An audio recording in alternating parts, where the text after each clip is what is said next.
Mario Kart World is a phenomenal game. This game is no stranger to some funny and interesting moments. And I feel like it happens way more in this game since the amount of racers you can have in this race has been doubled from 12 to 24. Another thing I love is how much of a unique twist Nintendo decided to go with the mechanics of this game. From charge jumping for extra height, driving on walls, and railgunning on rails and other stuff. These new mechanics, alongside with the open world gimmick of driving from one track to another, really opens up a lot of opportunities to do cool tricks. This is why I never take people who say that this game is just straight line seriously. It really isn't just driving on the road. Well, for the most part, I guess.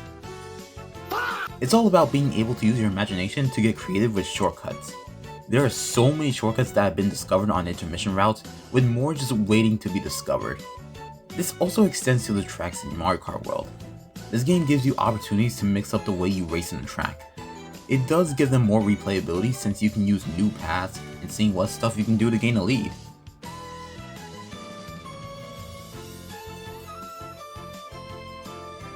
That being said, not all tracks are created equally. That's kind of a staple with most Mario Kart games. Some are obviously better than others, but which ones?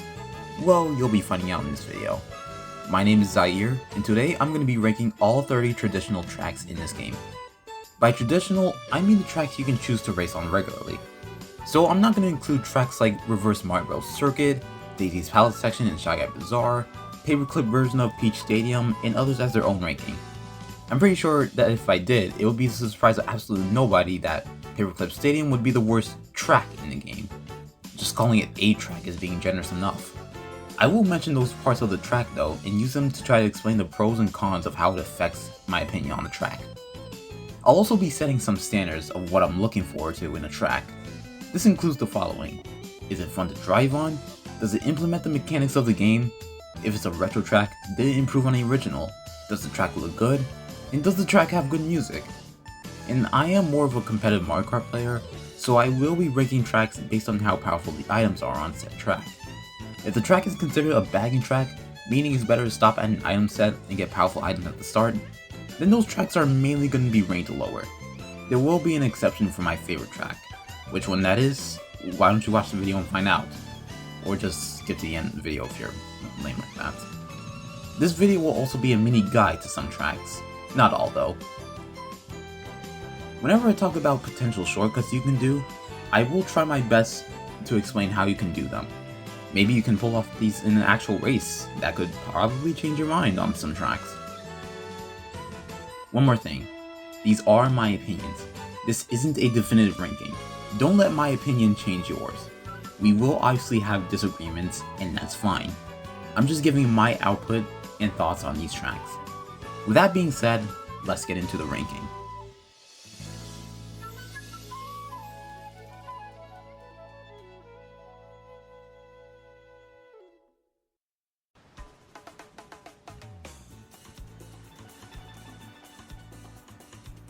Starting off the list with a track that I originally liked when I first played Mario Kart World, but started to realize how boring it is to actually race on, especially if you're trying to win. That course being Peach Beach.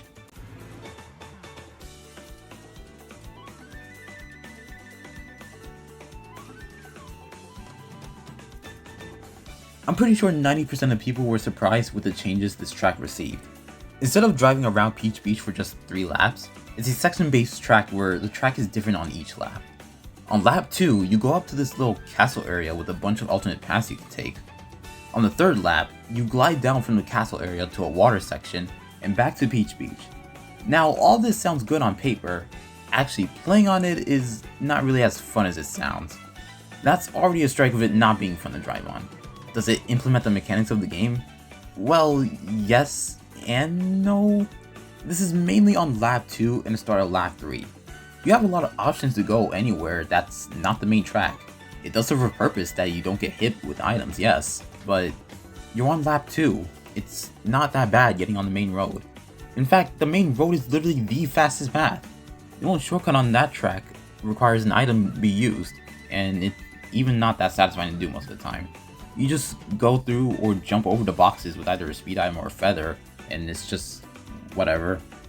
At the start of lap 3, you have the option to wall ride on the side of the buildings, but like, it's slower than just gliding? Especially in the case of a shock, where if you were airborne, you will rapidly lose speed as opposed to getting shocked while gliding, where you will still maintain the speed of the glider section. And then there's just lap 3 itself. 90% of the track you're just going through a straightway across water. There is this little section that you can boost through to get a bit faster, and can even be done without an item by charge jumping onto the rock and tricking off it. But it's not really going to be that much of a game changer since you still need to go through another straight section of water. Speaking of, being in water is actually slow, so if you feel like you're going slower while driving water, that's because you are. There are a couple of problems with this. The main issue being that speed items ignore the water slowdown, while also giving you the boost effect. So in hindsight, this track is not good for front running, especially since in a game with 24 players, a shock is most likely going to happen. And it just so happens that shocking at lap 3 in this track is the best course of action, since not only are there people going slower than there already are, but accelerating back to speed is also slower. It just makes getting hit more punishing than it already is, especially with items like blue shells that basically put you at a full stop. I feel like I should move on before I have anything else bad to say about this track. This is a retro track from Mario Kart Double Dash, and was brought back for Mario Kart Wii and Mario Kart World. Did it improve on the original? I would say yes. I do appreciate that they tried to make the track more unique.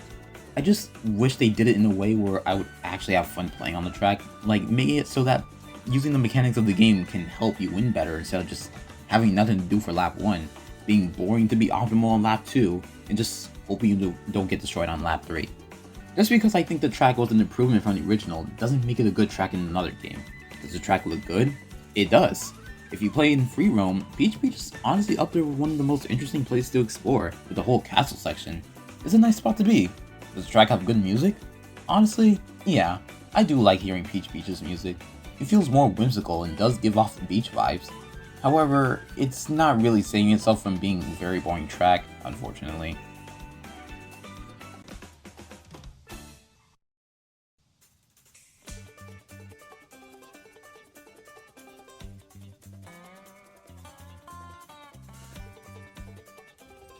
The next track that is in the F tier is a track that suffers from a certain problem I have with some other tracks.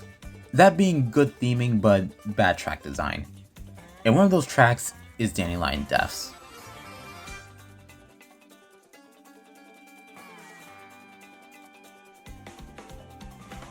Dandelion Deaths looked like a promising track at first glance, but when I actually played the track, I was just kinda disappointed.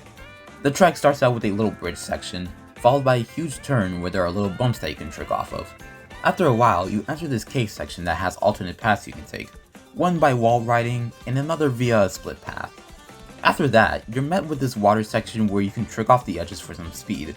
Finally, you go uphill with a couple of boost pads and end it with one final turn. So, is this track fun to drive on? Not really. My main problem is the alternate paths. They tend to be slower, for better or for worse, and in this track's case, it's for the worse. This alternate path I did not know existed for the longest time, and yet I gotta ask, why would you ever go for this path in a real race? Not only is it slower, but the main path already has double item boxes that the alternate paths have. If you really wanted a double item while you're in a pack of racers, just go a bit to the right, you won't lose that much time compared to taking this alternate path.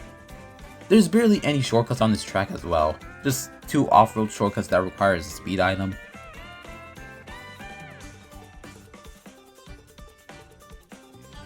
In this admittedly cool pole shortcut, we drift and trick off the track into the pole to skip a bit of the turn, but that's really it.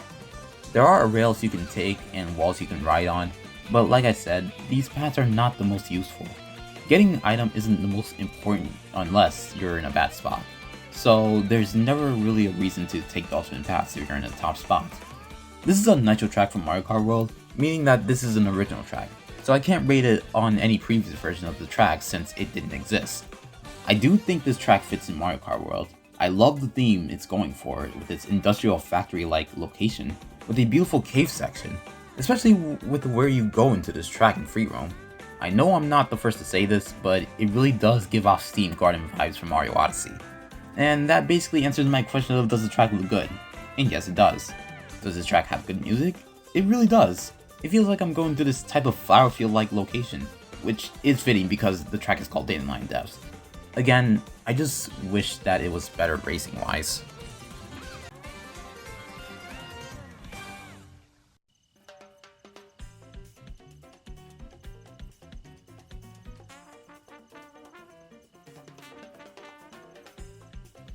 That concludes the F tier tracks, as we move on to the E tier tracks. These tracks are barely better than the last two, and that's really it. Starting off this section is a track that, while I don't really find interesting, I can appreciate the direction they went with it. That track being Mario Circuit. I'll start off by saying I really like the way they went about bringing back this track. Or should I say, tracks. Instead of it just being a remake of one SNES Mario Circuit, they remade Mario Circuit 1, 2, and 3, and put them together as one whole track where you race on a different circuit each lap. And you race on a different circuit for one lap, depending on where you're coming from. That being said, why do you only play the full track when coming from Acorn Heights? I personally think there should be more chances to play the full Mario Circuit, and unfortunately that kinda hurts its ranking since you don't tend to get the full package most of the time in Worldwides. But when you do, it's just kinda meh. The track isn't that much fun to play on since there's not really a lot going on, which is fair since it's an SNES track. It can be simple, but I personally just wish it utilizes Mario Kart World's mechanics more. You can do stuff like charge jump on the colorful blocks for a couple of time saves, but that's really it. I think my main problem with this track is with the huge off-road shortcuts in the second half of the track, which makes this track a really powerful bagging track. This track can be front run since there are turns you can skip with a feather, but it's most likely not going to work. This track is technically 3 retro tracks, and I think they did the courses justice.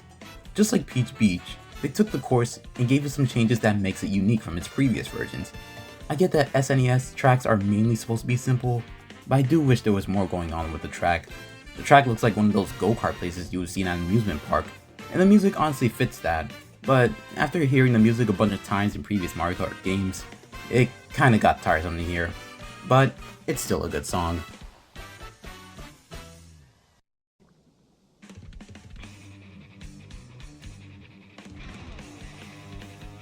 Aside from Dandelion Depths, I already talked about 2 retro tracks, Peach Beach and Mario Circuit.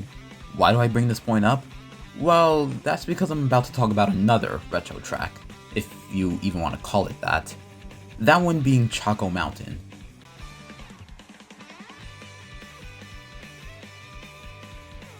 Oh my god, they actually massacred my boy. This is not the Choco Mountain I used to love. Where are the mountains? It's called Choco Mountain for a reason, not whatever this is. Also, I refuse to believe this is chocolate. This is just mud. Why else would you have literal football players charging into sweet cacao liquid? This is not chocolate. I just needed to get that out of the way. As for the track itself, it's not really that interesting. The track is so narrow with 24 players in mind, and driving in the mud just doesn't feel satisfying. Even in the darker mud where if you're not careful about shrooming through it, it will cancel your drift and can cause you to take a horrible turn. It seems like I'm just complaining about this track, so why is it above the previous 3 tracks? Well, there is this cool shroomless shortcut you can do. What you do is after you get out of the dark chocolate, start a drift towards the left and use this coin as your alignment. Then you just want to hold your drift until you get close to the wall. When you do, release your drift and build a charge jump. Release your charge jump near the peak of the bump and you should be able to clear the dark chocolate off-road. I probably should have mentioned that if a track has a shroomless shortcut, then it will gain bonus points for that. But Mario Circuit has quite a bit of shroomless shortcuts, while Choco Mountain really only has one, so why is Choco Mountain above Mario Circuit? Well, I personally just find the shroomless shortcut more interesting, and it's harder than it looks, so I can at least appreciate that. What I can't appreciate is how it doesn't do a good job at implementing Mario Kart World's mechanics. There is a little platform you can get to by charge jumping to the left of this ramp and wall riding for a bit, and then triggering off the wall, but there's really not much use for going up here. I feel like it's mainly just for the question mark panel that's placed here in free roam. Speaking of free roam, this place is just not interesting to explore. As for the music, it does fit this track, but again, it just doesn't feel like Choco Mountain anymore. I really wouldn't mind if they just made this track a different track, or even called it a different name, but this really isn't what Choco Mountain used to be.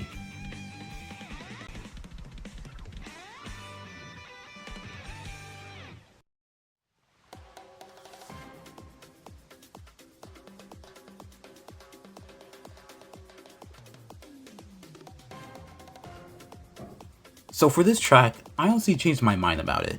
For the better, but not by much. I swear Nintendo needs to do better with their beach tracks. With that being said, let's talk about the craziness that is Koopa Beach.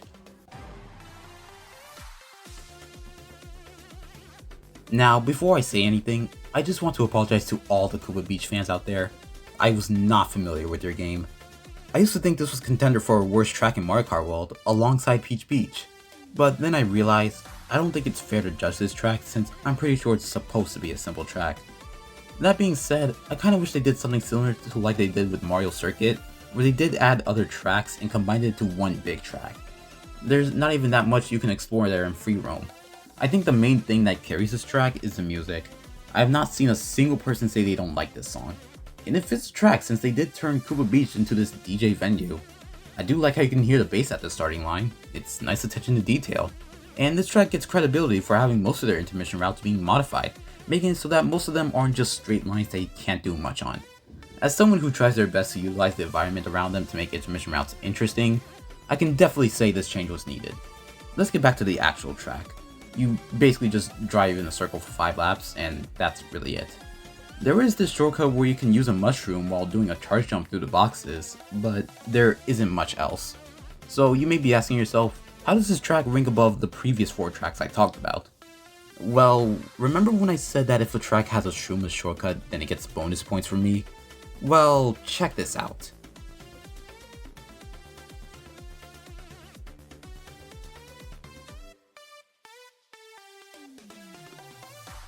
It was this one shortcut that really changed my mind about this track. What you do is trick off this yellow bump here, after that start a drift to the left and hold right. I recommend holding B so you can get a better alignment to jump off the upcoming yellow bump for yourself. When you get to this sand bump, trick off of it and start a charge jump. Release the charge jump as soon as your vehicle goes at an upper angle when you drive on this bump. If done correctly, you should be able to clear the shortcut without an item. That means this track is a little more viable for front running. That being said, this track does favor bagging, but at the end of the day, what are you going to do about it? This track is the definition of random, and it's the closest thing we'll get to Baby Park in this game, so take what you can get from this. This is also the first track in the ranking to have a reverse variant, where you drive on the track backwards, but for this track, it's nothing to write home about.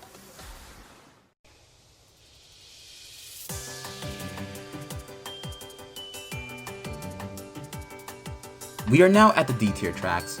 These tracks have a bit to present, but not that much compared to the other tracks that rank higher. So if anyone knows me, then you know that I glaze this track to no end.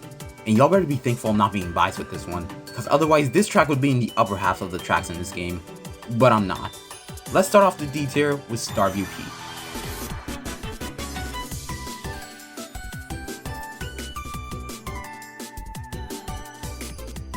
There's a lot of things I like about this track.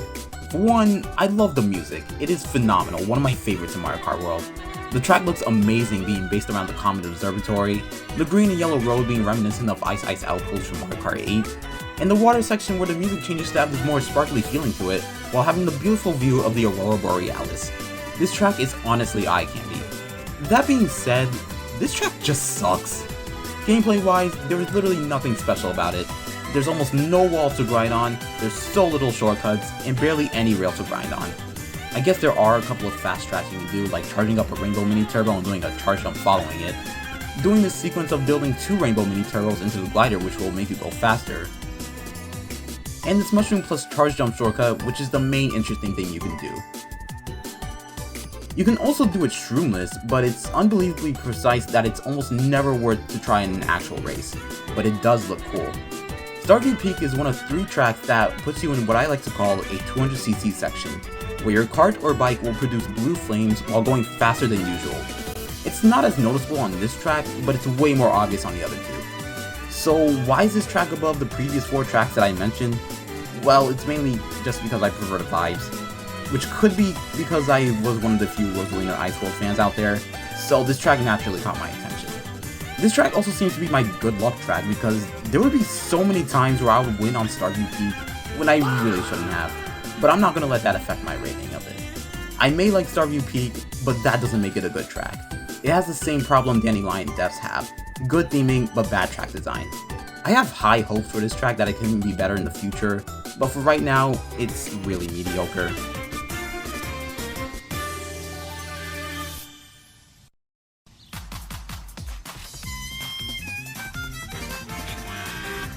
We get to another track that was honestly kinda done dirty. Not the track itself, but just how it was introduced. And if you're a Mario Kart World gamer, then you know that I'm talking about Peach Stadium.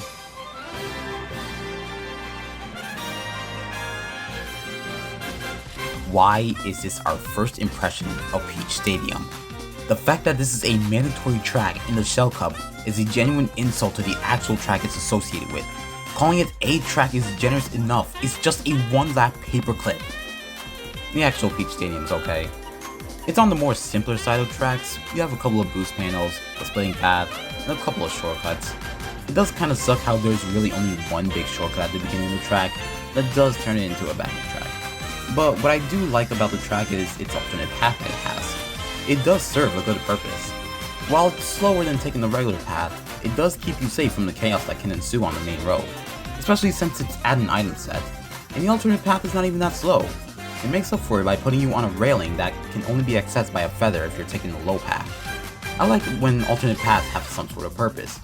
You can also get up the rail without an item, but like the Starview peepiness, it's so precise that you shouldn't try doing it in an actual race. If you want to see it, you can look at the world record for Peach Stadium. This track feels like it's just missing some stuff for it to be a better track. Like, there's not a lot of wall riding or much rail riding you can do, but as it stands, it's not that bad, I guess. Also, fun fact about Peach Stadium, this is the most used track in Knockout Tour, being in 3 of the 8 Knockout rallies. Does that affect the ranking of this track? No, it doesn't, but I thought it'd be nice to point it out.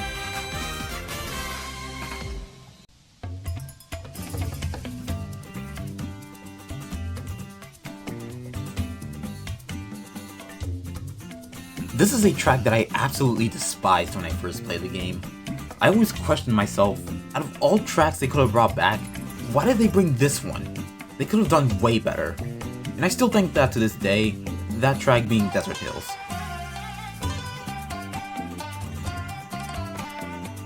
This track used to be my 3rd least favorite track in the game. Desert Hills really does favor bagging with the amount of big shortcuts you can take with mushrooms, stars, and other powerful items. They also pulled the Choco Mountain and absolutely massacred this track. This is not Desert Hills. Where is the giant pyramid? Where are the fire stakes and pokies? These are not the same hills with the dark sands that count you out of bounds when clipping them. I can barely call this a hill. This track is just not as eventful as it used to be. Now it's just your typical desert level. The music is also just kinda boring, but that's kind of the thing with most Mario Kart desert tracks. With the amount of problems I have with this track, it's surprising that I don't have it near the bottom 3 or near there. So why is that? Well, truth be told, there's actually some cool stuff you can do on this track that can make this a viable front running. For example, around this little bumpy section, you can start a right drift into this bump and align yourself with this pillar on the right. Build a charge jump and do a right trick off the pillar. After that, trick to the right to land on this platform. Then trick off this platform to skip the turn with an item. Immediately after doing all that, there's another NISC you can do. Try your best to build a super mini turbo from your drift. You want to be near the sand off-road when drifting. When you pass this shadow, release your super mini turbo and build a charge jump. Aim for this wall right here and ride it until you detach from it. And boom, that's how you do that shortcut. While it's not much, I can appreciate some way to have this track be a viable frontrunner. Not to mention, it looks and feels cool to do on a track as simple as Desert Hills. While it doesn't do the greatest job at implementing the mechanics of Mario Kart World, I can at least say this track does have tech to it. But I would still prefer a desert track like Dry Dry Ruins from Mario Kart Wii. Oh yeah, this is also one of the few tracks you can play in reverse when coming from a certain route. There is some stuff you can do on it. Other than that, this track is just kinda meh to me.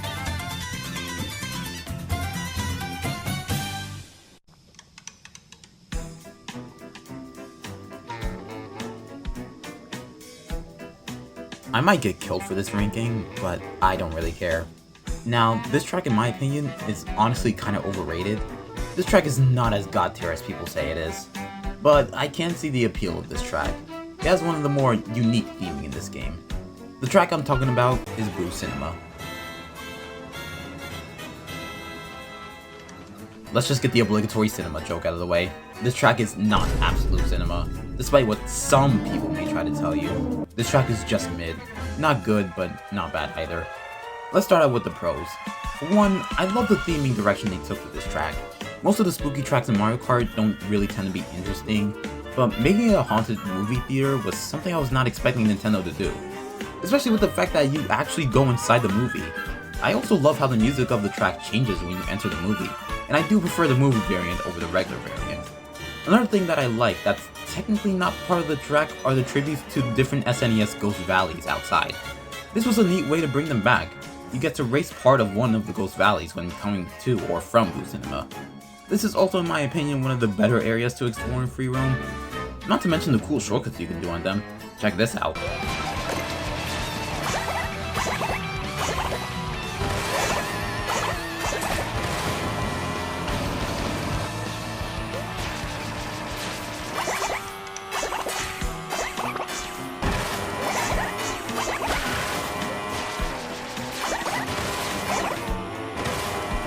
Okay, to be honest, I kinda just put there to flex. I'm sorry.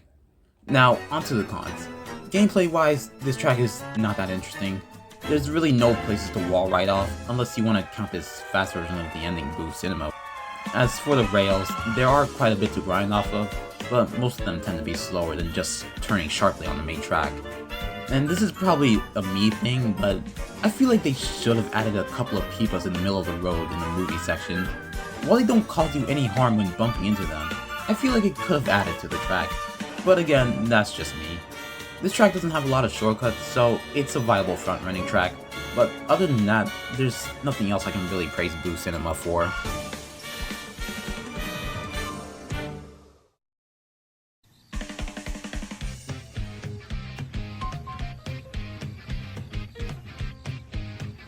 That's it for the D tier tracks. As we enter the C tier, these tracks are what I would consider not good, but not bad either. I probably could have moved Blue Cinema up here, but whatever. Let's start off the C tier by talking about the one and only Toad's Factory.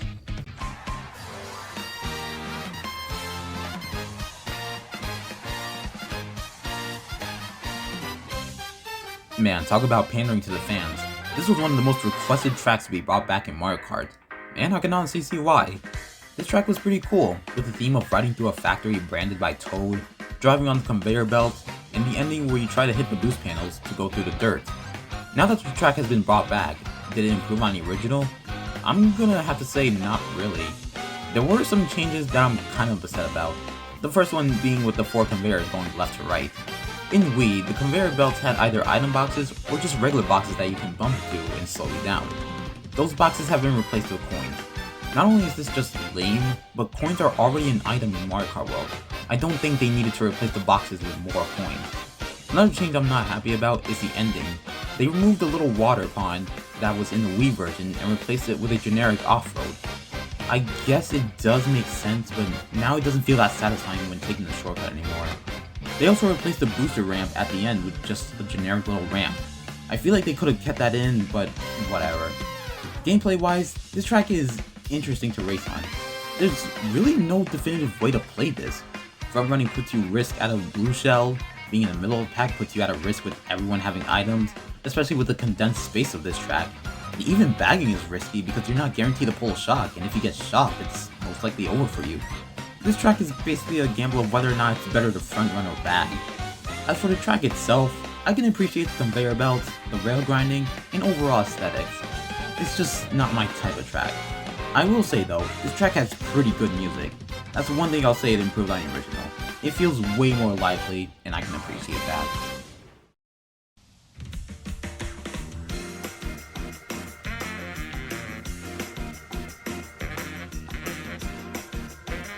This is another track that I think is kinda overrated. I don't think it's top tier, but I also don't think it's a bad track.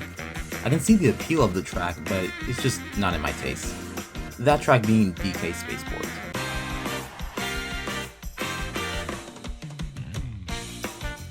You know, I'm really surprised it took this long to get a track based on Donkey Kong the game, but better late than never, I guess. Let me just get the cons out of the way and then talk about the pros. For one, this track kind of favors bagging with the amount of off-road shortcuts you can take. especially since you play the full track no matter where you're coming from. So front running is basically off the table. My only other problem is that the track layout is kind of generic. It's basically just straight lines and then a couple of turns here and there. Nothing too special, but I guess I can excuse it since it's based off the game it's referencing. And that's honestly all the problems I have. Now let's get to what I like about the track. First off, each lap has something unique to present. The first lap is what I like to describe as the build-up lap. You can do a cool little turn skip by drifting and tricking off the track. When you get to the glider part, you're introduced to this giant Robo DK who makes it very clear that they will be a nuisance to you. On lap 2, you're presented with barrels rolling towards you while having these bounce pads to jump over and dodge. On lap 3, there are barrels coming from the side that you have to avoid by swerving out of the way, with a bunch of ramps that you can trick off of. On lap 4, it gives you a bunch of grind rails for you to grind on. Probably my favorite lap out of the others. On the 5th lap, you're given the opportunity to drive up on the walls to go higher and avoid the chaos that can ensue on the bottom. On the final lap, you finally encounter the Robo DK you saw on the first lap. They're hurling barrels at you, and you gotta do your best to avoid them. I also really like how the music changes on each lap, but the first lap version of the song is my favorite. There's not much else I can say about the track. It's not that bad, but there are better tracks than this one.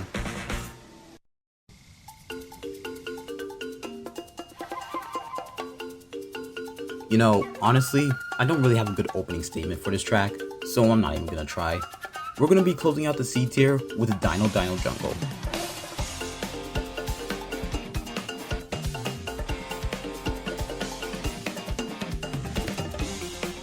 So this track has one glaring issue. It revolves around one big shortcut, which means that this track favors bagging, which sucks. But there is some other stuff you can do, like tricking onto this rail at the beginning, and trick to the right, then driving to this little dirt bump and tricking off of it, and riding the wall to save some time. You can also trick off this little piece of metal and onto the dinosaur that counts as a rail. Sure, Nintendo. While you're on the dinosaur, you can get a couple of tricks while staying on the dinosaur. It can even be launched high enough to get onto another rail. This is the main shortcut of Dino Dino Jungle that you can take with a feather. By getting on top of this rail, before you get to the last turn, trick to the right and clip the edge of the wall. After that, use your feather and do a couple of right tricks. You should be able to clear the cut. It's nice, but it's not guaranteed that you'll even get a feather in the top spot, so front running isn't that good. But the actual track is pretty interesting. You have dinosaurs roaming around, multiple paths to choose on this bridge section, and this facility where it gets more chaotic in future laps as some of the dinosaurs can get in your way. I would say this is an improvement from its previous versions in the GameCube and in the 3DS. The music is also pretty good, and that's really all I have to say for this track. It doesn't have a lot for me to talk about, but overall the track is fine.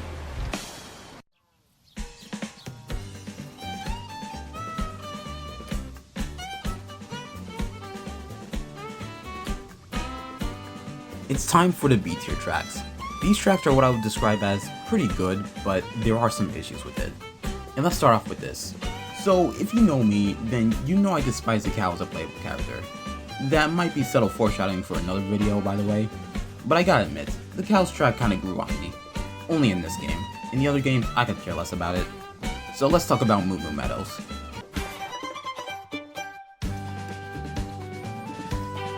Now, I have never been a Moo Moo Meadows fan, and I never really understood the hype around the track. From what I can tell, it was just because of the cows, and it's just whatever, man. But I think I'm getting off topic here. This track actually has a bunch of cool stuff you can do, like this beginning sequence with a cow bounce where you jump onto this rail, and as soon as you see your character shift to the left, trick to the left wall, then right trick off immediately.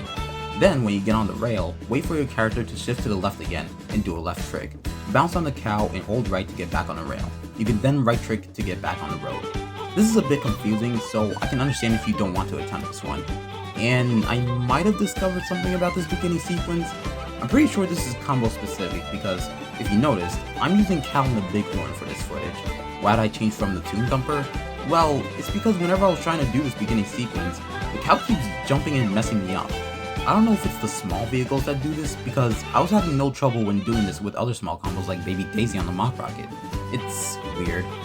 But anyways, there is this tree shortcut you should definitely go for. Just do a charge jump and aim for this white line. Use your mushroom and aim for the tree. Best case scenario, you avoid this rail, but if it looks like you'll land on it, you can do a shake trick while holding right to trick off of it frame 1 and save your boost. This lines you up for another shortcut, where you do a charge jump to the left off of this ramp into this coin, bouncing onto the cow and drifting through the grass off-road. I suggest holding B when you're past the haystacks. This will make sure that when you trick off the ledge, you won't fall off this little platform. As you saw in the footage, I did miss the coin, but it's still possible to reach the cow. It's just easier when collecting coin, as it will give you that little boost you need. And after that, there is one more shortcut where you trick over the green grass and do a charge jump onto this wall of this section here, skipping a bit of the final turn.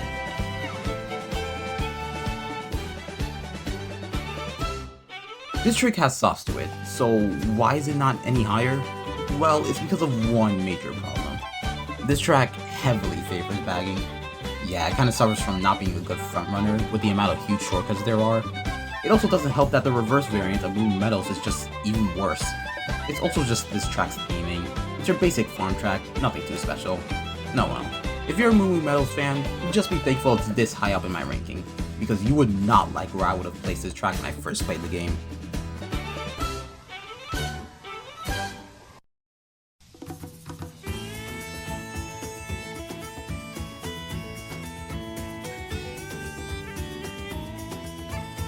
Now this track in the early stages for me was an S tier track, but the more I play it, the more I realize there's not that much going on with the track, but that doesn't make it that bad. The next one I'll be talking about is Acorn Heights.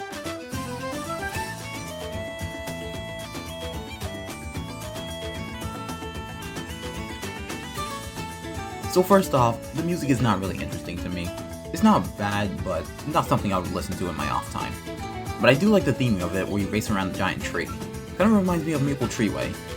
I do want to give this track props for being one of the few tracks where you don't need any items to do very well in a race. This track does revolve around one shortcut, but what makes this one different is that there are so many different ways to take the shortcut. Here are a couple examples. The obvious way being with any speed item, and with the feather.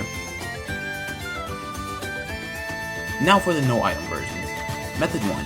You get onto this green vine, then trick to the other vine. Ride until you get to the second to last flower, trick to the left and keep holding left. Ride the wall, and as soon as you see yourself detach from the wall, do a shake trick while still holding left. Ride the wall until the end and do another shake trick, and you should be able to ride the wall and clear the shortcut.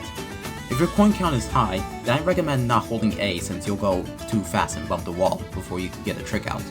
In some cases, you might even need to hold B to slow yourself down. The second method is faster, but it does require a bit of precision. You want to trick off this little green thing and onto the rail. Trick off to the right, and as soon as you land on the rail, trick to the left twice and keep holding left. Now here comes the tricky part. As soon as you see yourself detach from the wall, do a trick and aim to hit this little brown pole. Avoid the boxes and land on the wall. Just like the first method, this will depend on your coin count. The more coins you have, the fewer tricks you'll need. And finally, the third method, which is the easiest in my opinion. Instead of going onto the right line, you just trick onto this leaf. Fall off the leaf without tricking and build a charge jump. Release your charge jump onto the wall and aim to trick off this round pole. You should get onto the wall and make it through the shortcut. The only real problem is when shock happens. It can be hard to steer when it's raining, especially when building a charge jump. It's still possible, but you gotta adjust to the low handling. The ending of this track is also pretty eventful as well. You need to avoid these giant acorns that get in your way while having these vines you can use to your advantage.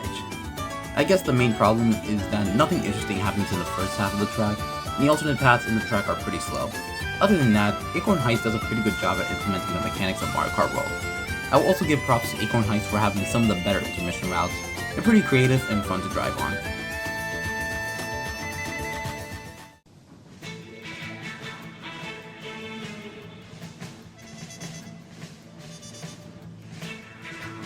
Yeah, I was a Mario Kart DS person when growing up, but to be fair, that's really all I had at the time. Even now, Mario Kart DS is still one of my favorites in the series, and that game honestly had really good tracks. Well, nitro tracks that is. So I was pretty excited to see this track be brought back in Mario Kart World. That track being Airship Fortress.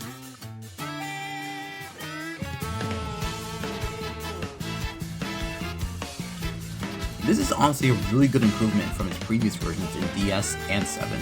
It feels modernized but still faithful to the original. Can't say the same for Choco Mountain.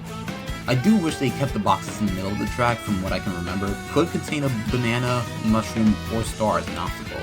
But other than that, I don't really have that many complaints for this track. This is also one of the few true front-running tracks, meaning once you get a lead, you're basically gone. If you know what you're doing, then it's really hard for people to catch up to you since they're most likely focused on the people around them and not you. There are quite a bit of rails for you to grind on and trick off to build off your lead. And there's the ending turn where you can use a mushroom and a charge jump onto the rail. You can even cut the turn with a feather by tricking off the very end of the rail, doing 2 left tricks and using your feather, then adjusting yourself to land on the rail, and that's really it. There aren't that much other shortcuts to take with the items, not to mention the aesthetics and vibes of this track is just amazing. I always like the idea of racing through an airship. This track doesn't really have any problems, it's just that the tracks above just have more to present.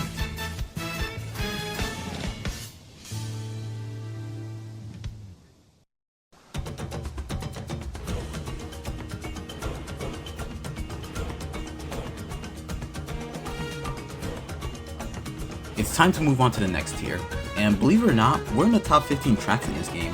These tracks have little to no problems and are just fun to play on. With that being said, let's start out the A tier with Faraway Oasis.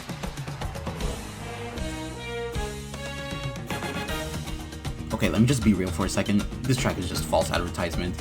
It's branded in a way where the track looks like it's animal focused, so you would expect to see animals on the track, right? Yeah, no, they're not there, bro. They're mainly on the intermission routes coming to and from Faraway Oasis, but I digress. The actual track is pretty neat. The track has a bunch of turns, rails, and cool shortcuts that can be performed to make this track a viable frontrunner. For example, when you get to the boost ramp, you can do a charge jump before you hit the ramp to go more forward than upwards, which is faster. You can get on this rail, trick to the sign, and back onto the rail. You can do one more trick to the left while taking a turn, and you can trick near the end of the rail into the water. You can then trick onto the rail with this height that the water gives you, and ride to the top path by tricking to the left. Now for the faster method. I learned that this doesn't really work with low handling combos, which is why I switched from the big coin to the pipe frame. You land on the rail, and once you touch the first coin, trick to the right and start drifting to the left. When you ride off the ramp, do a shake trick and build a charge jump. Hard commit to holding left and aim to land on this rail. When you do, try to trick off the rail and land on this little piece of land. After that, build a charge jump to get onto the rail, but instead of taking the rail, you want to trick to the right after this brown line and aim for this little pole here. After tricking off of it, do a left trick and start a left drift in the water. Release your drift and do a trick. If done right, you should be able to go over the boxes and clear this off-road shortcut. If you don't want to do all that second half, then you could just go to the top path. There's one last shortcut that requires a speed item or a feather. This track is also good for bagging, but honestly, I don't mind it here because you do have a choice to front run and still win. It's a perfect medium for me. By the way, if you pay close attention to the track layout, then you'll start to realize this track looks awfully familiar. Yeah, must be my imagination. Moving on.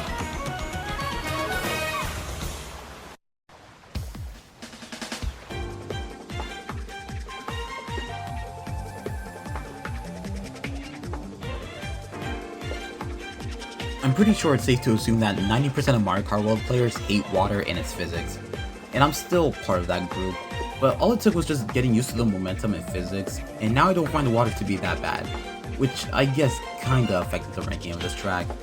Either way, at number 14, we have Wario Shipyard.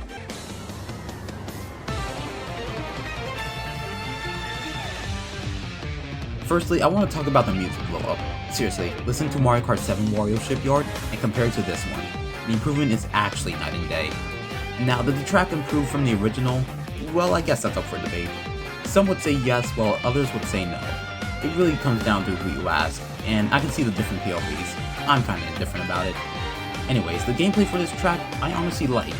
Yeah, the waves can make this track a bit dreadful to play, but I do think it fits the theme of this course with it being this grim shipyard in the middle of a storm. At the start, you can do a charge jump to this tree and onto the wall. When you reach the wall, shake trick off of it. This will save your boost for when you land as you right trick around the corner. After the huge turn, you can try to get onto the rail on the left with a charge jump. Before the end of the rail, you can trick to the left into this tree, and if you have a mushroom, you can use it to take this sand shortcut.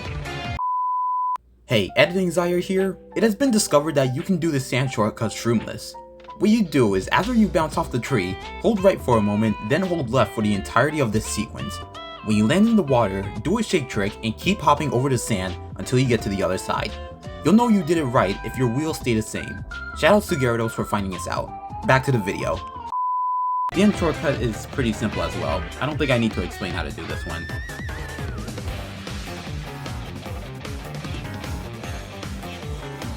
There is this feather and bullet bill specific shortcut you can do on Wario Shipyard as well. At the start of the track, drift around this torch and aim for this rock. Trick off the ledge and use your feather or bullet, and you should be able to make it.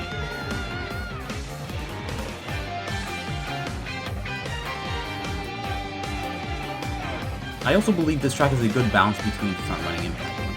There is some tech that can help you build up your lead, while not having that many big shortcuts for bagging to be the better option.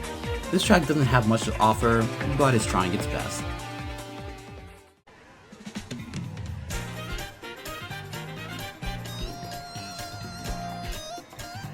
I was never really a fan of the Tour City tracks in 8 Deluxe, so I wasn't really expecting much coming to this track.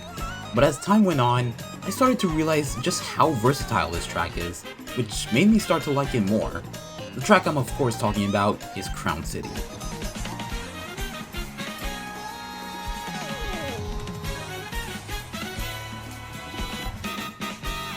This track is tied with Mario Circuit in having the most variants to race on when going to that track. You have the full 3-lap track, the variant where you go through part of lap 1 in reverse and go through a little beach section, the variant where you just play lap 2 of Crown City, and the variant where you go through part of lap 3 and traverse through the ocean. I really appreciate how there is something cool you can do on literally any lap of the track and on its variants. There is a lot of tech with this track and it will take a very long time for me to explain them all, so I'll save the time by just showing you the tech you can do.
I also want to mention, this track has some of the best music in the game, absolutely amazing. So why is this track not any higher? Well, the problem here is that Crown City and its variants does favor bagging most of the time. Especially with Crown City's variants where they're only accessible through the intermission routes. You can front run Crown City, but it will be difficult. I do appreciate that this track implements the mechanics, it's just a fun track to race on and I couldn't ask for a better city track.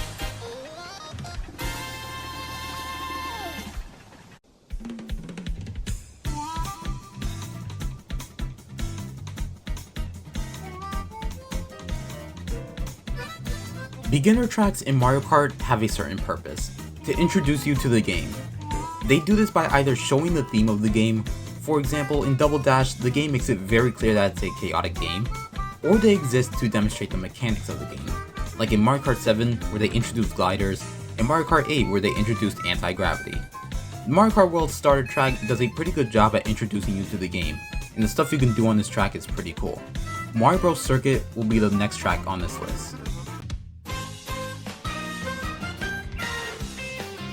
For being the first track you race on, it honestly does a really good job at introducing you to the game. You have turns where you can practice your drifting since it's way different here than in Mario Kart 8 Deluxe, rails for you to grind on, and a glider section to help you get used to controlling yourself in the glider. Not to mention there is some really cool tech you can do on this track. Not even 1 second into the track and you can do this. How insane is that? This can really only be done in the top spot though. All you gotta do is get a startup boost and aim for this Luigi sign. Build up a charge jump and release it onto the sign. You should get the momentum to make it over the tires and onto the rail. After that, you can seemingly trick off this little piece of road here. I don't know why you can, but it's possible. Then you can trick from rail to rail to go faster. After the huge turn, you have two options. The main road where there is an off-road shortcut, and the right path that leads to a glider you can take to the upper platform.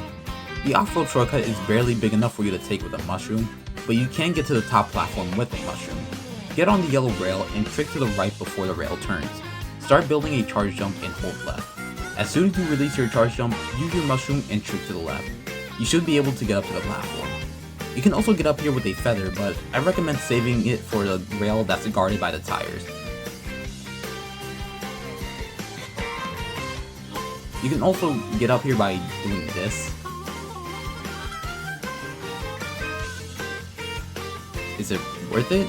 It could be, but that's up to you. There's also a reverse variant, and this variant of Mario Bros. Circuit also has some sauce to it. But the tech there is way more harder, but still cool nonetheless. You won't be catching me doing these in a real race. I just have a skill issue with doing it consistently.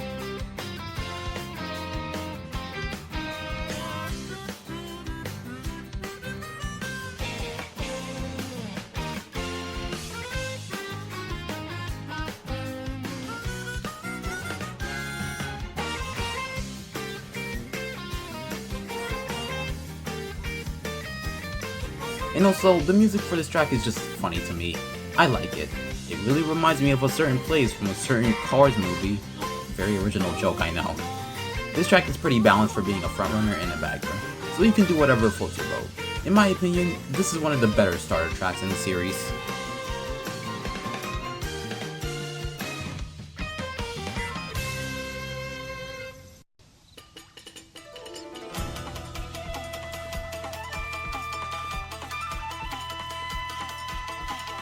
We have finally reached the S tier tracks in this game. These are the tracks that I think are the most fun to play on, while having very little to complain about. Starting off with the S tier is a track that I originally thought was actually bottom 5 in this game. That was until I got better and started to realize how fun the track is. Talk about the fall and rise of Cheap Cheap Falls.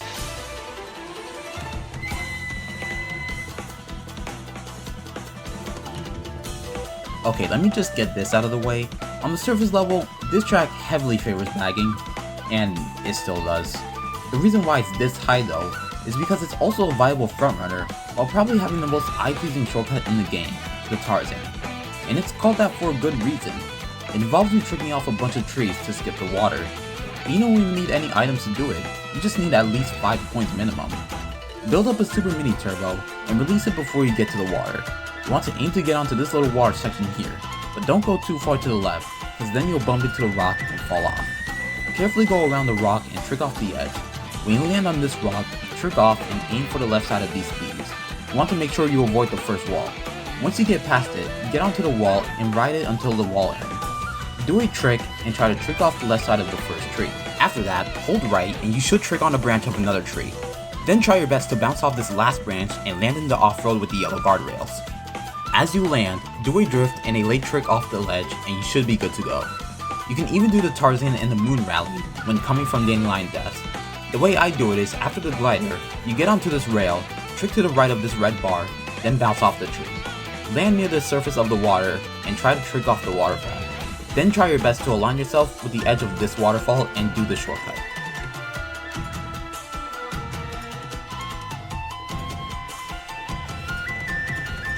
This shortcut is way easier the more coins you have, but if you can't do the Tarzan shortcut, then there is an alternate way you can skip the turn. By going to the lower path, you can start building a charge jump and aim for this little waterfall behind the rock. Align yourself with the line of the water here, and release a charge jump to the left. It should propel you up to the off-road, and you can try to drift through it. And that's not all you can do. At the end of the track, there is a big turn that can be really slow to go around since you're in water, and it has what I like to call rough off-road. What do I mean by that? Well, most of the off-road in this game doesn't slow you down as much, meaning you can still drift and charge jump while in the off-road, except in certain places where it slows you down so much that you can't drift at all. The only way you can get through the cut is with a speed item, or so that's what it seems like. By doing a right charge jump into the pole before hitting the off-road, you can skip the turn entirely. I also like the vibes of this track. The music fits the theme it's going for, and the track just looks nice. This might be my most practiced map since I really wanted to get consistent at the Tarzan shortcut. I can hit it like 90% of the time, and it feels satisfying every time.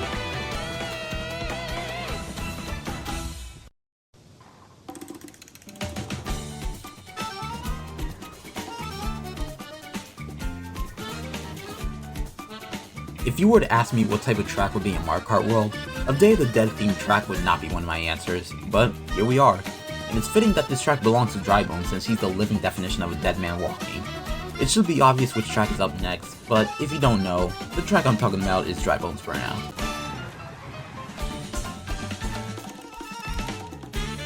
This track just looks so cool and is really fun to drive on. There's so many alternate paths you can take, this track is good for front running, and not to mention the cool stuff you can do on this track.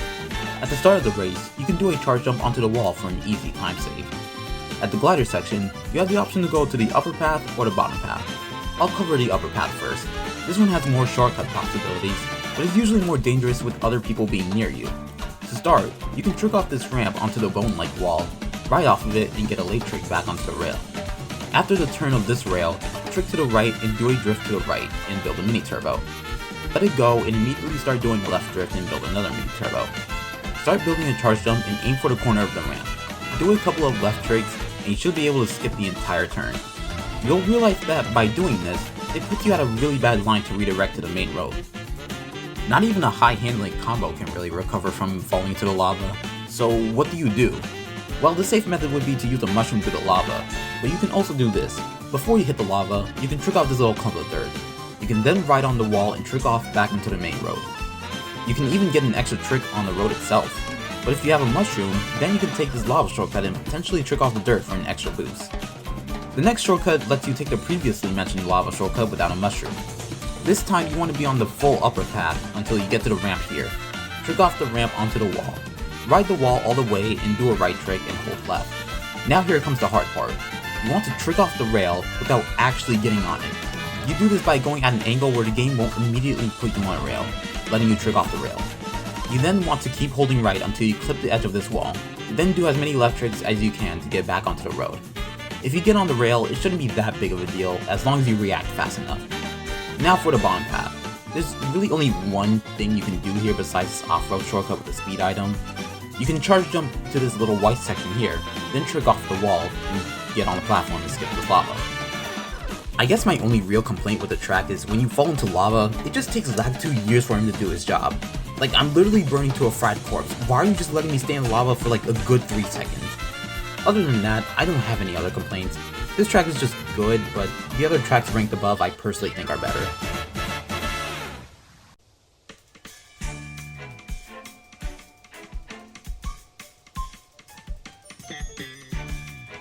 Alright, so this is one of the tracks that have gotten the biggest glow-ups from their previous appearance. It was even theorized that this track was meant for Mario Kart World, but it was just put in the wrong games. And honestly, I can see it. Now most people think it's one of the best in Mario Kart World. That track being Sky High Sunday.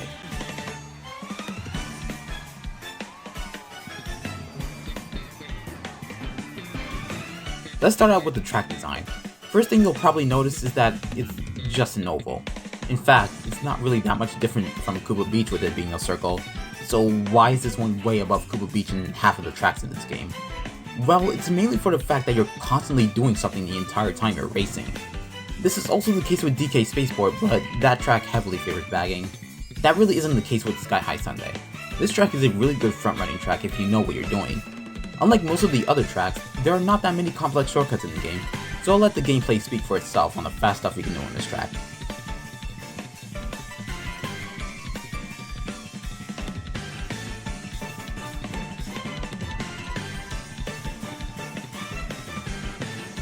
However, there is one fast method I want to talk about that involves the ending wall ride. It's common knowledge that this is faster than just driving on the actual turn, but there's an even faster way to do this. You want to be on the pink side of the track and trick onto this rail. You then want to trick off at the very end of the rail. Doing this will give you a longer trick boost as opposed to the short one you get from tricking off a rail at any time. You also want to trick to the right to avoid this rail and start building a charge jump. Then release it while avoiding the rail, otherwise it will mess up your alignment. When you're off the track, do a right trick to get on the wall as fast as you can, and you should be able to take the ending cut as usual. The music for this track is alright, it didn't really change much from Mario Kart 8 Deluxe. I also want to mention that I really like how my favorite character, Toadette, is branded on this track. She even has a costume that fits it, which is almost universally considered one of the best costumes in this game. I guess my only problem with the track is that the shock here is very brutal. I swear, every time a shock happens, I fall to my death one way or another, and it takes longer than usual for Lakitu to pick me up. Other than that, this track is fun to race on. Not related to the track's ranking, but my time trials would put me in 18th place on the Mario Kart Central site. I just wanted to mention that.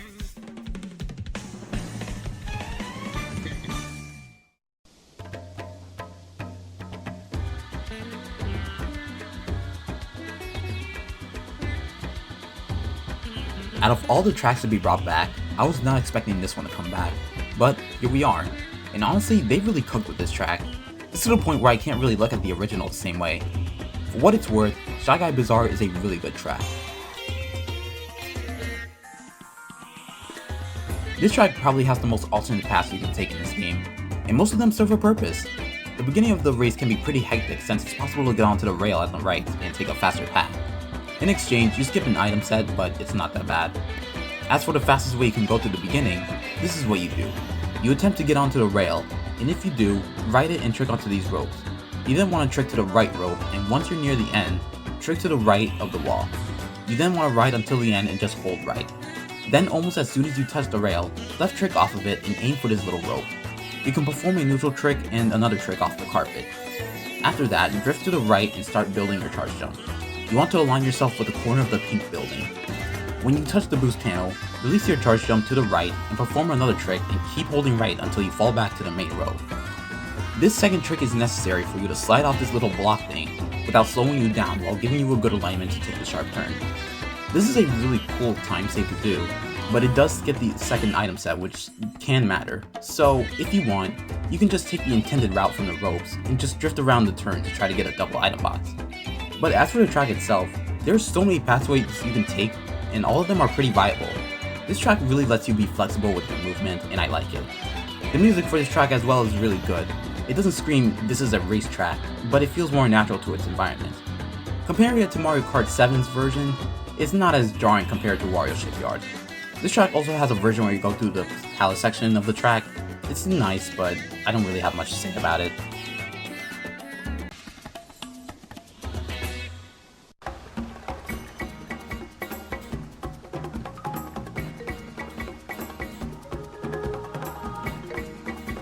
I feel like we're at a point where almost everyone who plays Mario Kart World would have this track in their top 10, and I'm no different.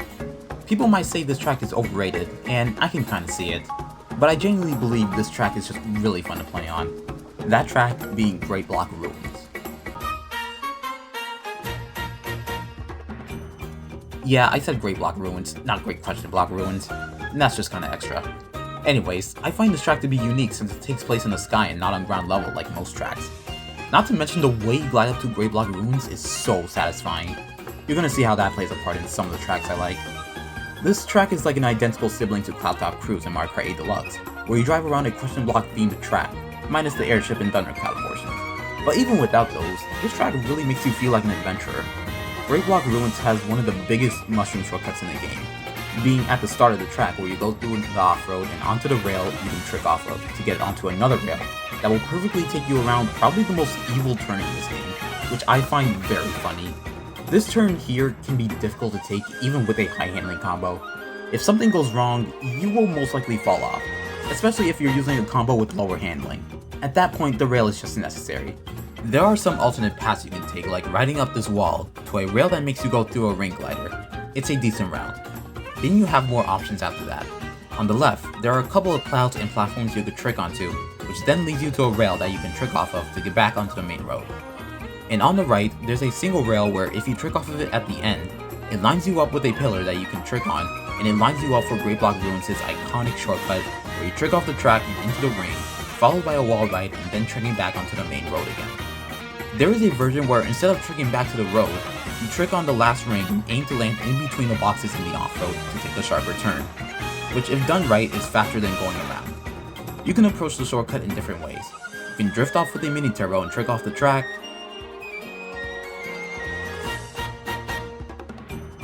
you can charge jump,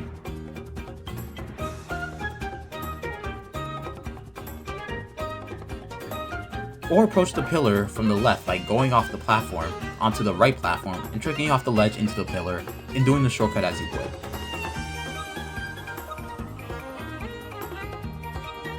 Just like Shy Guy Bazaar, this track is pretty flexible. The music for this track as well is just the icing on top. It's so good. Probably like top 20 songs in this game in my opinion.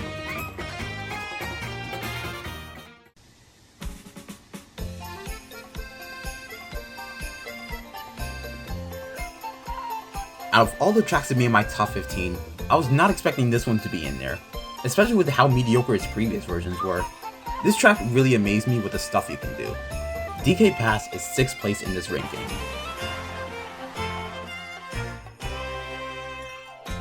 I was not expecting this one to have so much tech on it. It was literally one of the more simpler tracks in both Mario Kart DS and 7.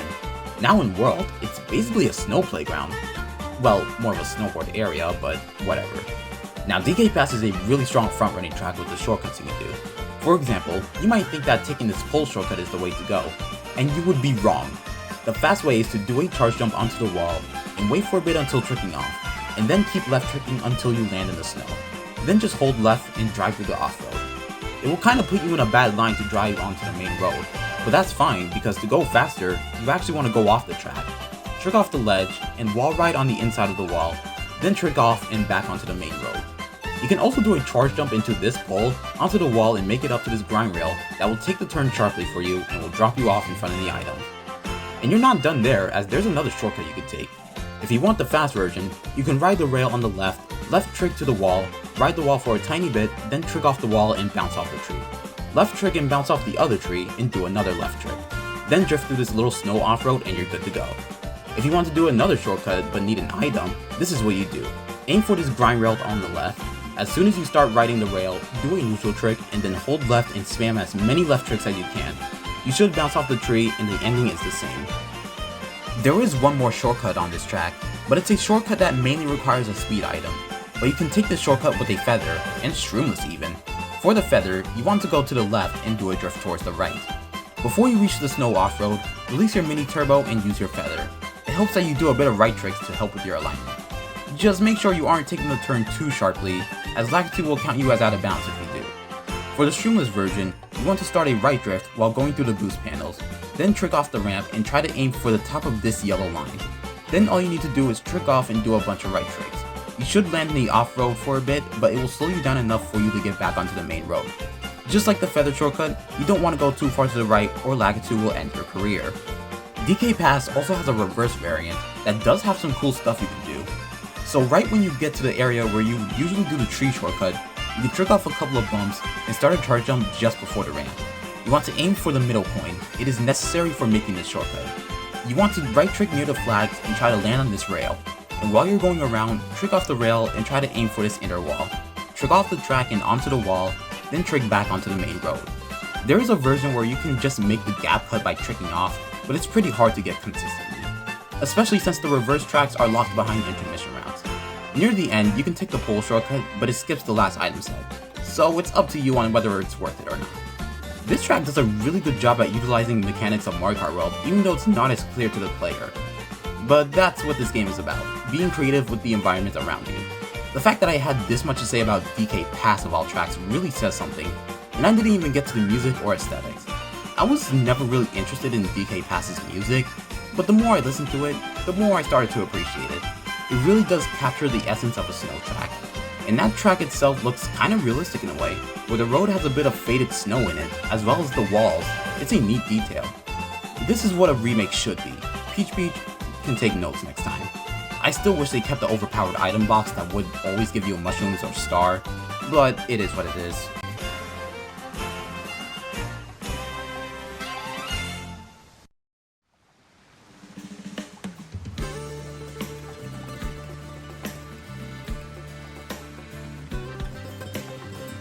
We're still in the S tier, but now we're at the top 5. These are the tracks I would consider perfect for me. Whenever I play these tracks, I'm always in a good mood with just how flexible or how cool the track is. At number 5, we have a nitro track for Mario Kart World, being Salty Salty Speedway.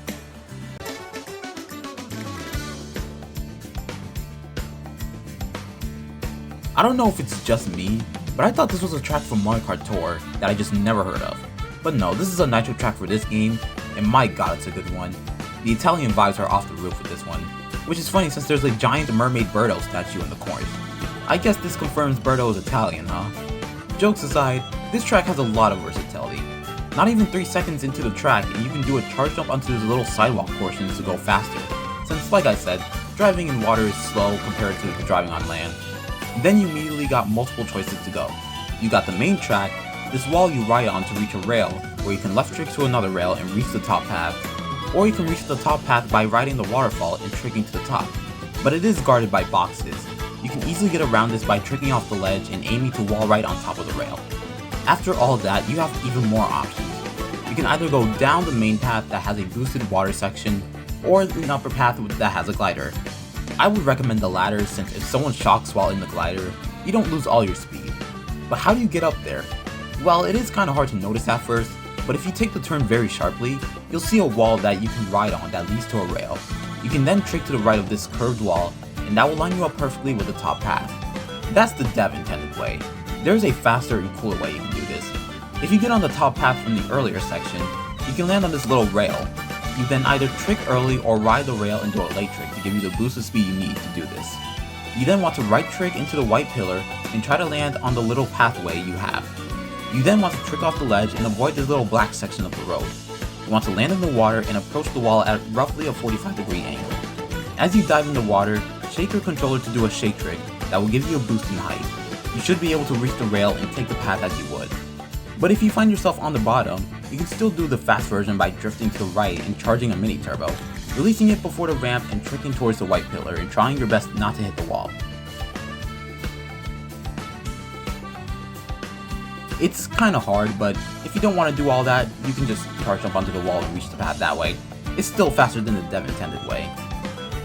There is one last shortcut at the end of the track, but it's blocked off by boxes. Like the off-road shortcuts, it can be taken with a speed item, but since these are boxes, they can be broken by the following items.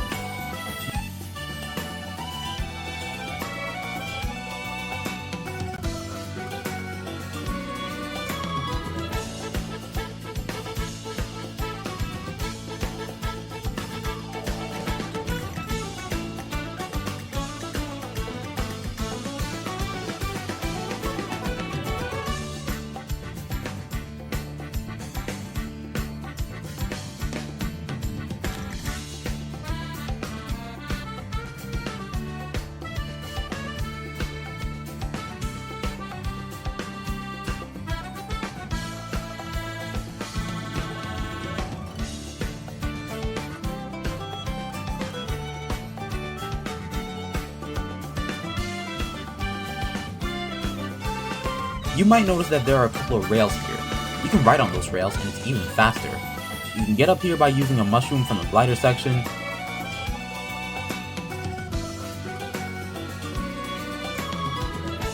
using a feather, and without an item by using this pole, but it's pretty precise. And that pole doesn't respawn unless you go to the furthest place from it, that being in the spiral area in the bottom path. So chances are, you're most likely gonna get one shot at it and that's it. The music for this track is really good. I love the theming, and this track is a pretty powerful frontrunner. Kudos to you, Salty Salty Speedway.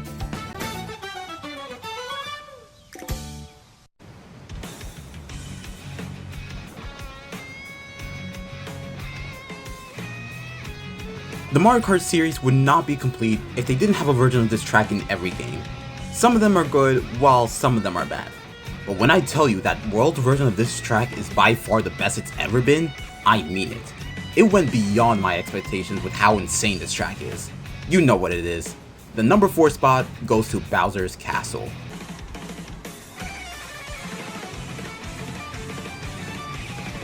So, you know how I said that flying up to Great Block Ruins is cool? That's the same thing you do when going to Bowser's Castle. You go up this mountain with a couple of boulders you gotta avoid while jumping over lava, and then you just fly to the track, and my god, it looks sick. Just look at the Bowser head. You cannot tell me that doesn't look cool. The vibes of this track is also just exhilarating. The music is such a banger, it really fits this track a lot. Gameplay wise, it does not disappoint. At the start, you have a bunch of alternate paths. You can ride on the chains to go above, or just take one of the 2 split paths. Bowser Castle has one of the most important shortcuts in the game, where you skip over the lava to save about 3 seconds. There are a lot of ways you can take the shortcut. The easiest and fastest way to do it is with a feather.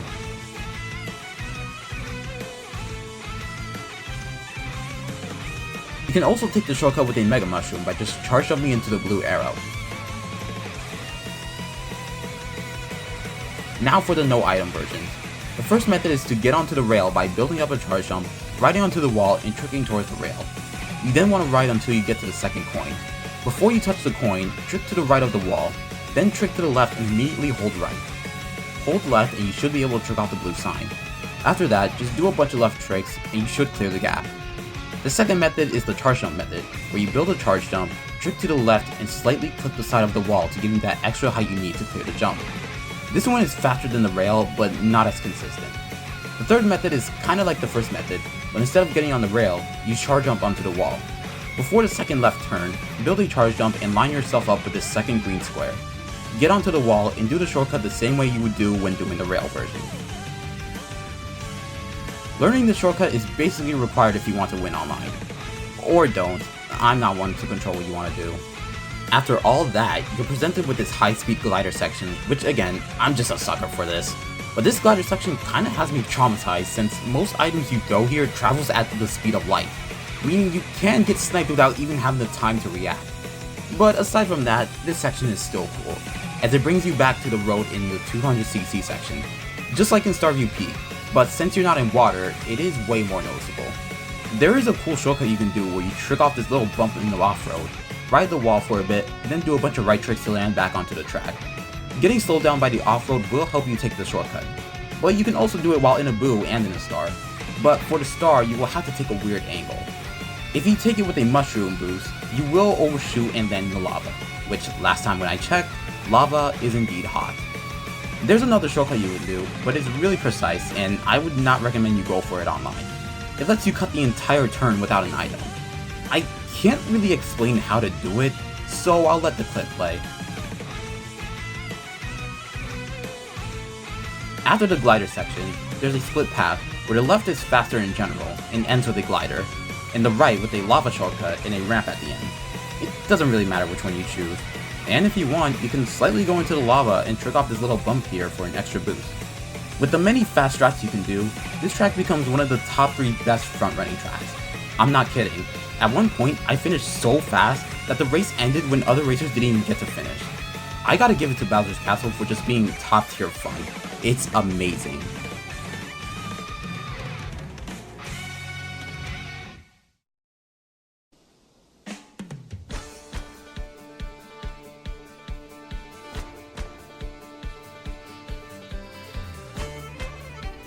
The final 3 tracks in this ranking, we're here now.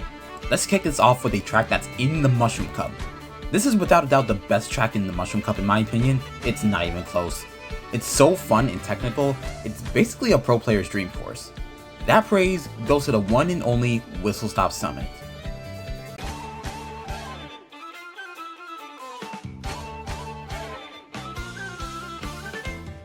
I'm not gonna sugarcoat it, this track is Calamari Desert if it was an actual good track. Yeah, I said it, Calamari Desert is not a good track. Anyways, Whistle Stop Summit's main focus is the rails, which is fitting since it's a train-based track, and the potential you have for this track is amazing. If you're starting off near the left, you can get onto the rails there and get a good lead from the start. You can even do a shortcut where you trick off this red rock and back onto the rails, but it's not really consistent. Either that or I have a skill issue. While you're tricking on the rails, you get to a sharp turn. If you notice, there's a gap here that you can skip. You can take it with a feather, and a bullet, which leads to a bit of a bullet extension.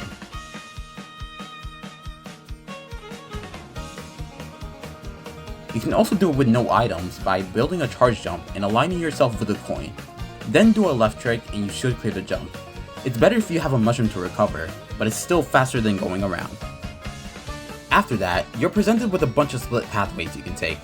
They're not really important except for this black rail on the right. If you get on it, you have a chance to pull off a really cool shortcut that skips the entire ending turn.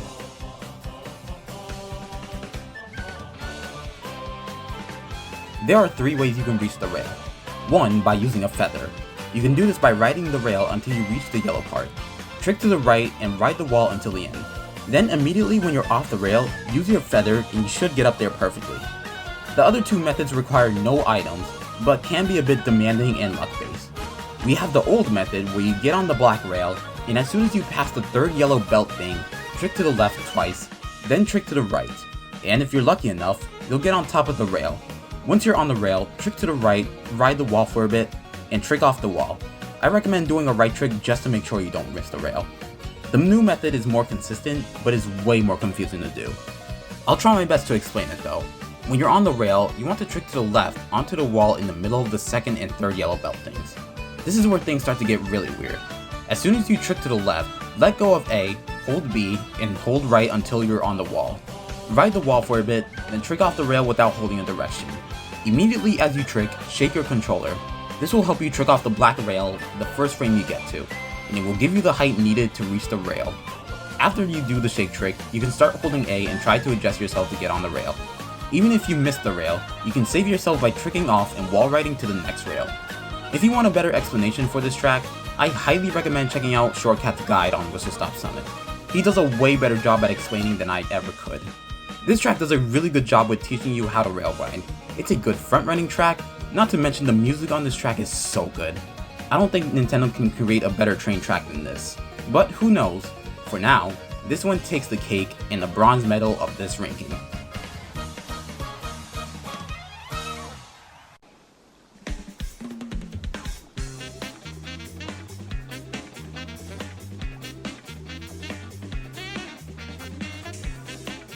In second place, we have a track that was actually considered one of the worst tracks in Mario Kart history. It's been brought back in Mario Kart World, and it is one of the more beloved tracks in this game. I think this is the perfect track in Mario Kart World, and I'm sure most people wouldn't disagree.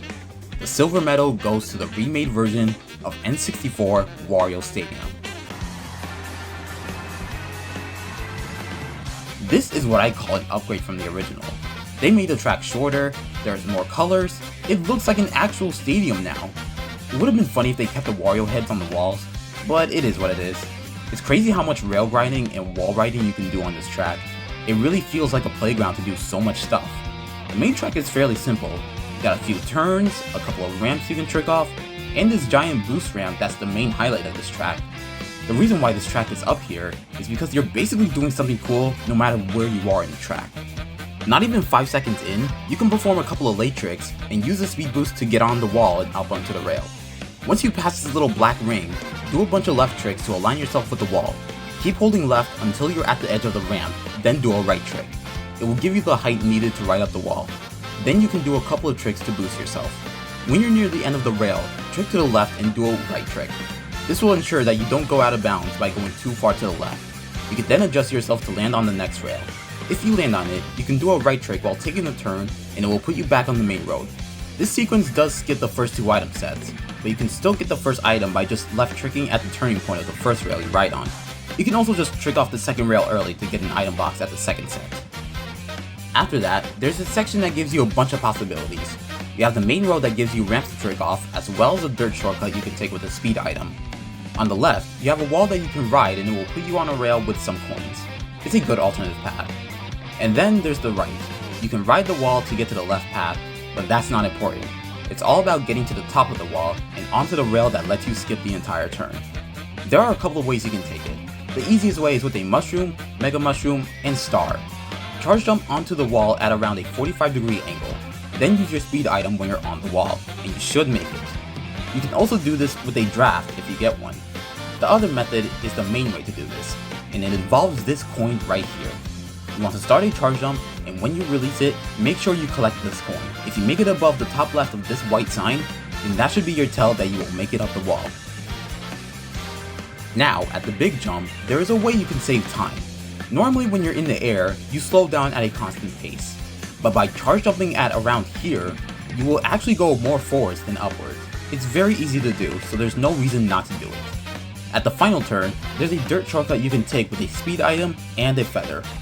This track is a good frontrunner, and it feels really good when doing it. It makes you feel like you're a pro when doing all these tricks. And what I love about this track is that it really lets you use the rails and wall riding mechanics. Like I said, I think this is the perfect track for Mario Kart World. But there is one more track in this game that is just my favorite. Let's get to the number one track in this ranking.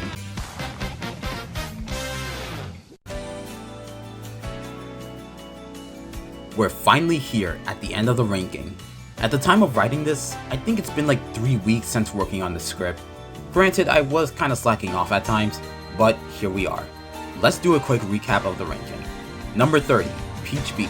Number 29, Dandelion Depths. Number 28, Mario Circuit. Number 27, Choco Mountain. Number 26, Koopa Beach. Number 25, Starview Peak. Number 24, Peach Stadium. Number 23, Desert Hills. Number 22, Boo Cinema. Number 21, Toad's Factory. Number 20, DK Spaceport. Number 19, Dino Dino Jungle. Number 18, Moo Moo Meadows. Number 17, Acorn Heights. Number 16, Airship Fortress. Number 15, Faraway Oasis. Number 14, Wario Shipyard. Number 13, Crown City. Number 12, Mario Bros Circuit. Number 11, Cheap Cheap Falls. Number 10, Dry Bones Burnout. Number 9, Sky High Sunday. Number 8, Shy Guy Bazaar. Number 7, Great Block Ruins. Number 6, DK Pass. Number 5, Salty Salty Speedway. Number 4, Bowser's Castle. Number 3, Whistle Stop Summit. And number 2, Wario Stadium. Now, if you're a Mario Kart player, then you know it wouldn't be a Mario Kart game without this track. With that being said, the final track in this ranking, coming in first place, is...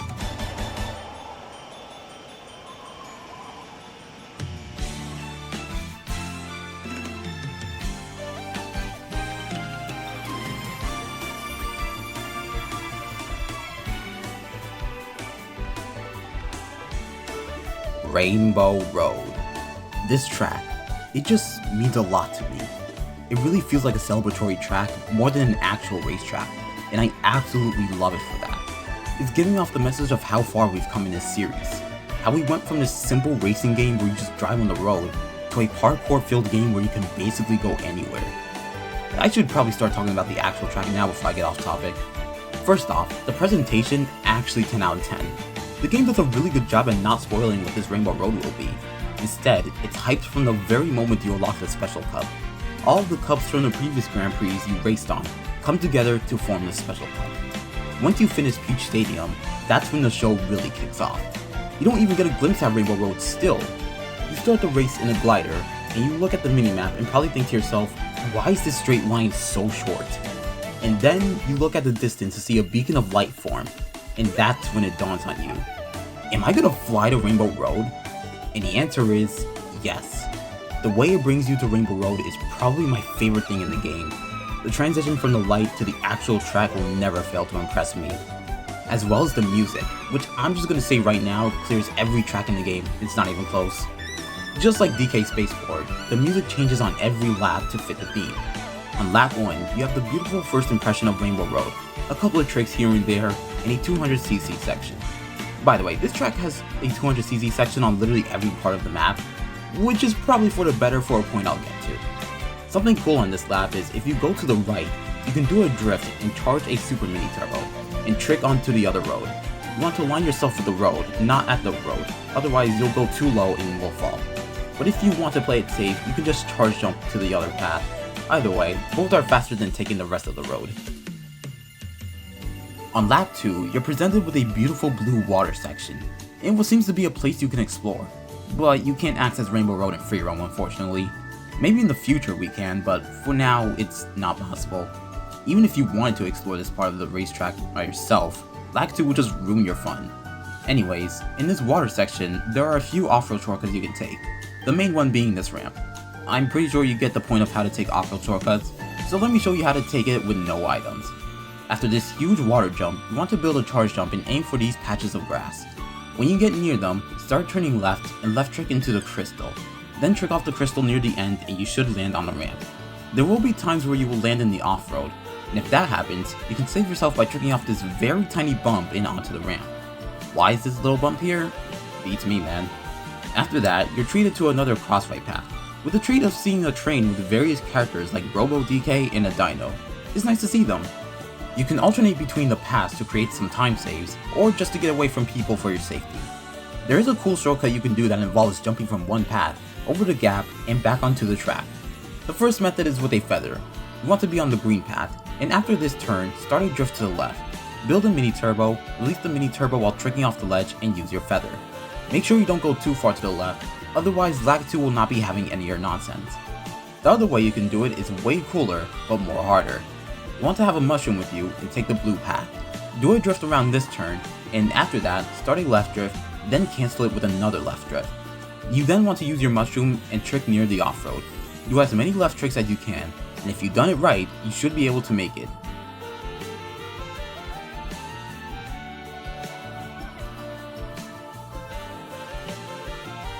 The hardest thing about this shortcut is not even the shortcut itself, it's trying to stay on the road afterward.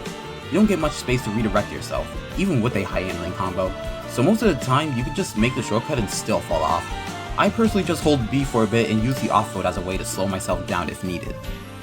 After that, you start lap 3 with a huge glider section, which might be one of my favorite moments in this track as well. I think you're starting to notice a theme here with me. You fly to the space station with another off-road shortcut.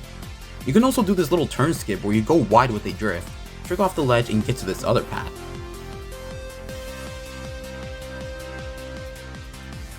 I personally wouldn't go for it, but I would go for this easy feather shortcut you can take on the right path. Just do a charge jump and use your feather, simple as that. There's not much I can say for lap 3 other than the rainbow thwomps and sharp turns that are reminiscent of SNES Rainbow Road. You then go into lap 4, and my god does it look amazing from the way you're going down to earth, with the beautiful and spiraling colors and particles. You're giving another split path, but neither is really faster than the other. Most people tend to take the right path though, so I guess the left path is safer. But the main highlight for this track is the end, where you can do this.